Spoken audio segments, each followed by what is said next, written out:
صحت مند رہنے کے بہترین طریقے۔ اپنے دماغ کو بہتر رکھنا ہے تو 8 گھنٹے کی نیند ضرور کریں۔ اپنی آنکھوں کو بہتر رکھنے کے لیے سونے سے پہلے پاؤں پر تیل کی مالش کریں۔ اگر آپ اپنے معدے کو بہتر رکھنا چاہتے ہیں تو ٹھنڈی چیزوں سے پرہیز کریں۔ اگر آپ اپنے جگر کو بہتر رکھنا چاہتے ہیں تو بازاری کھانا اور فاسٹ فوڈ بند کر دیں۔ اگر آپ اپنے گردوں کو بہتر رکھنا چاہتے ہیں تو سونے سے پہلے باتھ روم سے فارغ ہو لیا کریں۔ اگر آپ اپنے مثانے کو بہترین رکھنا چاہتے ہیں تو کچے پیاز کا استعمال کریں۔ اگر اپینڈکس کی درد سے بچنا چاہتے ہیں تو لیموں استعمال کریں۔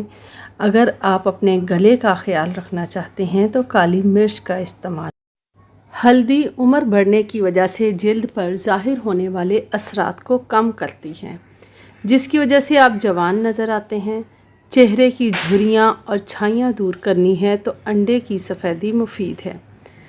اگر آپ کے ہاتھوں کا رنگ کالا پڑ جائے تو سونے سے پہلے لیموں کا رس لگائیں۔ رات کو کبھی بھی تنگ کپڑے پہن کر مت سوئیں، بلکہ کھلے اور سادہ کپڑے پہنیں۔ پیاز کا رس گرم کر کے 5 سے 7 قطرے کان میں ڈالنا بھی بہت مفید ہے۔ بار بار پیشاب کی حاجت ہو کو تھوڑے سے بھنے چنے کھا کر اوپر سے تھوڑا سا گڑ کھا لیں۔ 1 ہفتہ ایسا کریں، افاقہ ہوگا۔ نیند نہ آ رہی ہو تو دودھ کو گرم کر کے آنکھوں پر لگائیں، فوراً نیند آ جائے گی۔